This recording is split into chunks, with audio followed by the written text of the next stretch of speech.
What's up, guys? It's Dave Kim for Grand Rapids Rock Alternative 97.9 GRD and WGRD.com. It's Dave Kim. I am at the Orbit Room tonight.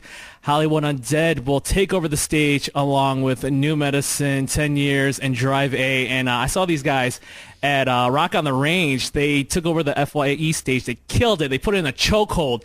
Everyone loved them. And bam, that's right. I got Johnny and Jay over here, man. It was I never saw you guys before until that night. You had the crowd literally in the palm of your hands. That place was packed, and plus no one else is going on, so all the attention was on you. I mean, was that one of the biggest shows you've had? It was up there. I mean, what was that, like 15,000 people? Yeah, it was a big show. I mean, it was fun. It's cool closing out those stages, too, because like you said, that's it, you know, so it was a lot of fun. And what kind of surprised me, you did the whole, hey ladies, hey fellas, you got a high female fan base. I think the girls were louder than the dudes. Did that surprise you? Well, have you seen us without our masks? That's true. You are some dashing, dapper-looking men. I can't argue with that. Let's play bags. You know what time it is when we were playing cornhole, dude. Basically, so I was good since I came out of my mom's vagina. So.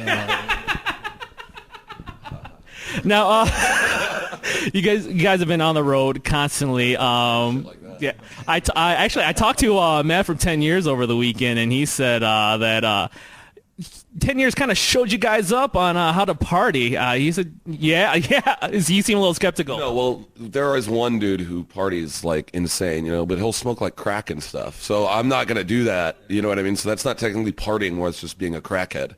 That's considered partying more. There's one guy who parties, but the thing is, like, when we party, we're way more out there. Those guys party and they'll be like kind of quiet and sit on their bus and party with each other. Smoke some rock, you know. Smoke some crack. Us, we'll be outside at bars or strip clubs doing different stuff. So those dudes do party hard, but we party different, I'd say. You party a little bit more responsibly. No, they do, is what I'm saying. Yeah, we'll be out getting in fights, getting kicked out of bars while they're just sitting on their bus. Like.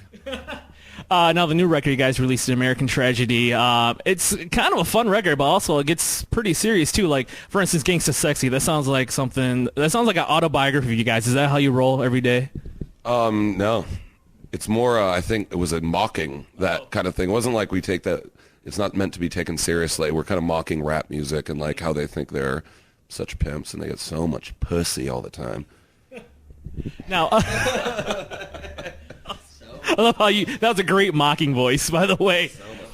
And then on it seemed like some of the record seems darker, like Been to Hell, you guys released a video, and it's funny how you kind of, it manifests how people come to LA they got a dream, they want to do it. I mean, you see all the characters in the video, they have like the bright eyes, they have the big hopes and dreams, and then throughout the video you see how things start to turn for the worse for them. So is that something that you guys have, did Hollywood piss you off? Did LA piss you off? No, it don't matter or anything. It's just that's the true story. The thing is, like, from a city like that to people to come out there and like, that happens there. 99% of people that move out there to do that kind of thing. So it's like, it's not like we're bad or anything. We're just telling the truth. Like, we're just telling a story. Like, it's almost in a certain sense sympathetic towards them, because I mean, anybody who moves somewhere to try and accomplish something, I mean, we're not like rooting against them. It's just kind of what we grew up watching. So, you know, it's just our observation.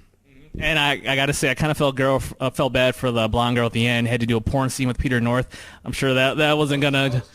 When I saw that. I think she really did do a porn scene with Peter North. That's a real porn star. Oh, damn. I did not know that. They had been fucking, and then they, for the scene or whatever in his movies, and then it was just automatic to get them both together. I wonder if they humped after our shoot, too, because they already did once before. I wonder if this did it again. Probably.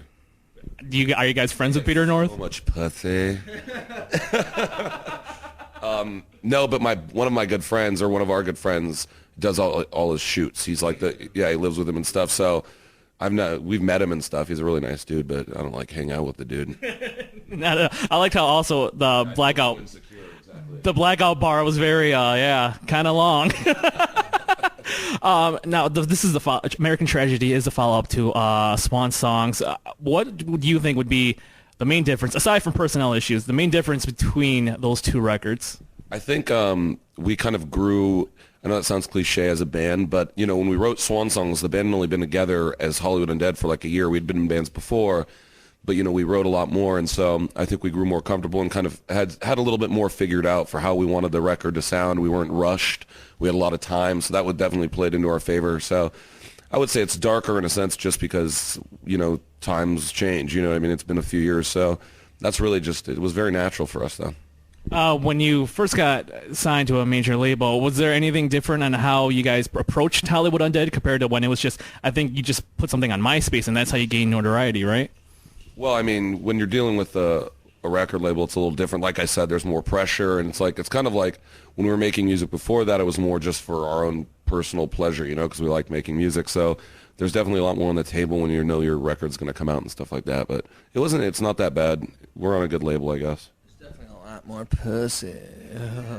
This guy right here gets tons of pussy. You know this guy. My boy right What here. up, What are you man? drinking? I'm not drinking anything. He's just having a blizzard. This guy's saying they party more than us, and he's eating Dairy Queen. I put up the interview on WGRD.com today, and I quote, he said they didn't know what they were getting into. You guys didn't. Yeah. They eat a lot of ice. Their tummies hurt all the time because they eat so much ice cream. That's how they party. He's hurt. The guys party so hard they gotta go to the dentist constantly with the amount of ice cream they eat. Like, They actually have like an ice cream maker on their bus and stuff. Oh, that's cool. They made some slush puppies. Yeah, exactly. you go on a bus, you open the cooler, there's like beer and alcohol. That's our bus. Their bus is just like Eskimo pops, like, all that stuff. And sweets. Now, I like to refer to you guys as Rock's answer to the Wu-Tang Clan. So when you were first doing your live shows, did you kind of plan out where everyone's going to be? Because that's a lot of people on stage, especially in the smaller venues when you're early in your career. I mean, there's points where it was tough with people. I mean, there's only 6 of us, so it's like one extra person because most bands are 5. But that does add an element. But no, because a lot of the guys can play a lot of different instruments, so there's a lot of switching off and stuff. And I think it's cool. I think it adds an element to the show that kids really like. It's not one dude doing one thing the whole time. And I think it kind of adds to what the show is. Gotcha. And when Danny assumed the singing duties, I didn't know this, but he was an American Idol contestant, where a lot of fans kind of like, I don't know about this. I don't know if he's going to be hardcore enough. It's true, because I keep hearing that, but like I don't think there's any evidence of that ever happening. Yeah. And anybody can put anything on there. Yeah, it's just the rumor is the thing. It's like people keep saying that. I was like, I'd never seen. Everybody who asked that, I'm like, where did you see that? Oh, I don't know. I read it on the internet. Although he's your friend, right? So you would have known this anyway. I didn't know him at that time period. He wasn't on it, though. I mean, it's just kind of a goofy thing to say, I guess. Yeah. I think like someone said it somewhere, and then like it just kind of picked up as a rumor. So that's what it was. I was a contestant. Oh, nice. That's cool. Now, I guess were you best friends with Adam Lambert? Just you and him, just chilling? We're more than friends. Nice. And you heard it here first, folks. When you added Danny to the element, was the trans...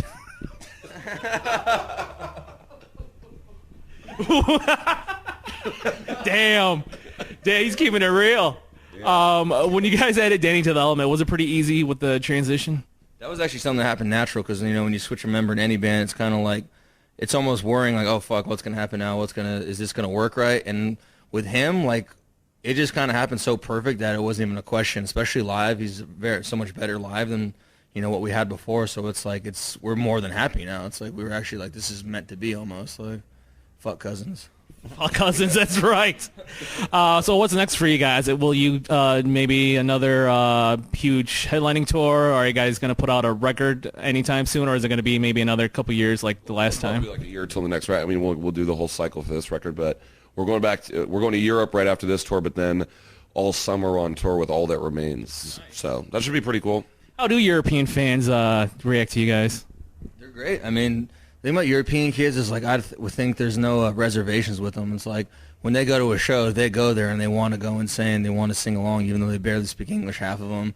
So it's like they really go there to have a good time. So it's like they're not worried about what the people around them think because, they're wearing like pants from the 90s. So obviously they don't care about what people think about them. Like, like they're really like fashion's not you. I mean, you know what I mean. Right. They got Paco jeans on or something.